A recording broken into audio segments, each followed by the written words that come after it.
Hey y'all, this is a little bit different video than what I normally make. I appreciate everyone who watches this channel and comments. I do my very dead level best to try to answer any questions I get and respond to any comments you may have.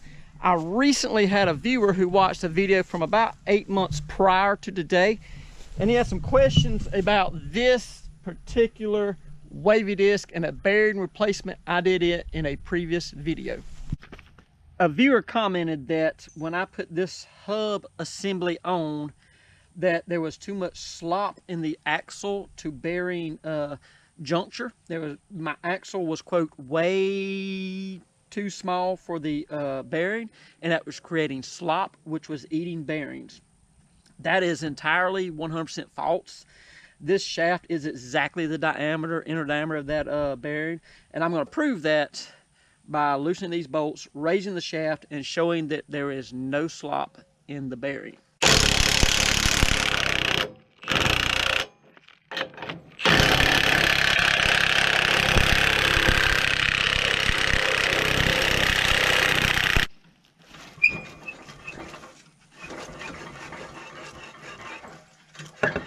Alright, so we raised the disc up off the ground so we're not contacting the ground. Free spinning, got a little bit of a trash right there, so just we can see it better. We have no slop in it. The viewer also stated that the bearings, there's two bearings in this hub assembly, should be pressed onto the axle. That too is false. The bearings are pressed into the hub assembly and they are held on with a lock ring on either side, and then, as stated in the previous video, the hub assembly slides onto the axle. We have a press. We do press the bearings into the hub assembly.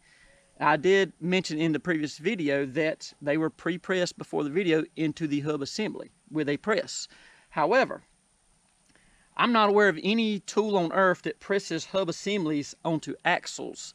Like I said, these bearings are pressed into the hub assembly, held on by lock rings, and then the whole hub assembly slides onto the axle.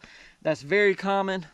You can look on your car, for instance, on a peanut wagon, on anything with a hub. You can usually see either a castle nut, a large washer behind the castle nut, and a pin going through the castle nut to hold pressure on the hub assembly. Or in this case, it's just a bolt with a nut on it that holds the hub assembly in place. The bearings are pressed in the hub assembly, and the whole assembly slides up on the shaft.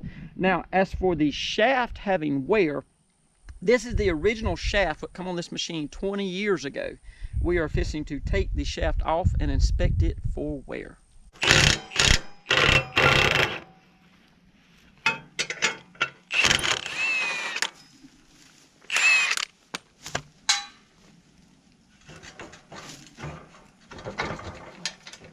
It's tight in the hub, I can tell you that.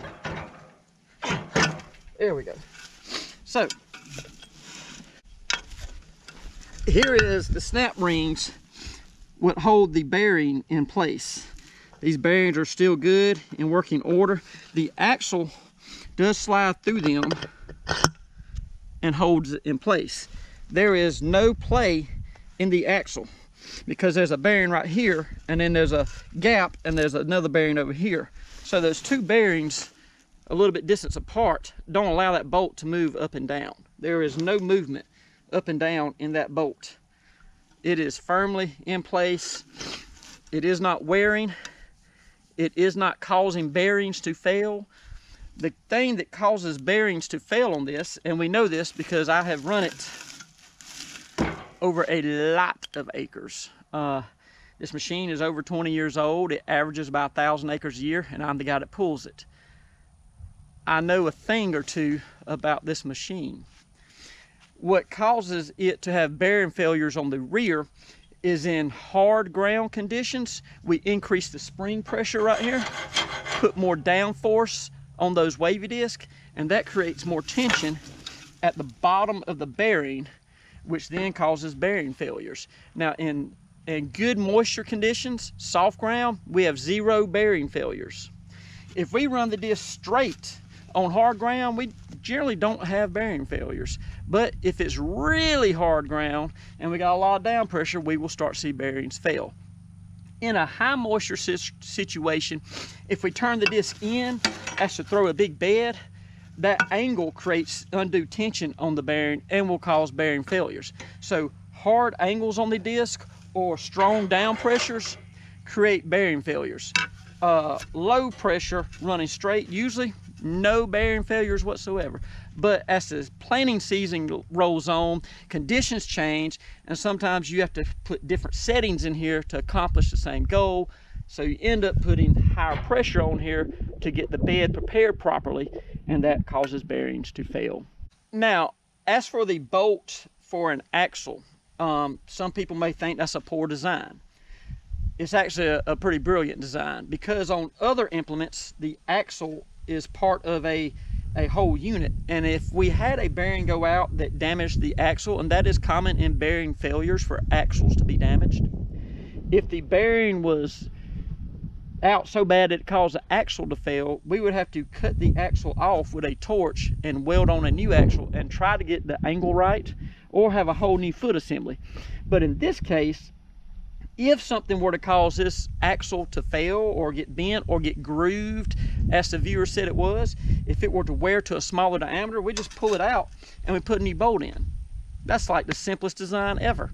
It works, but as stated, this machine is 20 years old and we've never had a single axle be replaced due to wear. There currently is 2 axles per back part of each unit. There's 12 rows, that's 24, but in past we have run 4 of these wavy discs, meaning 48 of these axles, and we have replaced 0. We have wear on 0 of them. They're all smooth as the day they came to the farm. Well, that's it for the bearing conundrum. I appreciate the viewer and the comments he sent in. Hey, that joker was paying close attention and was watching what I do, and I'm very appreciative of that. He wanted to try to save me some money and time by giving me some advice, and I'm very appreciative of that as well. If you see something I'm doing on here and you think it's wrong or incorrect, hey, message me. If you don't understand why I'm doing it a certain way, message me. I try to answer all questions as best as I can. I don't claim to be a genius or the know-it-all of the farming world. I'm just showing you how we do it on this farm, how it's done right here. So I appreciate everyone for watching. I appreciate all your comments, all your questions. Keep them coming. I will answer them to the best of my ability. Thank you for watching. See you next time.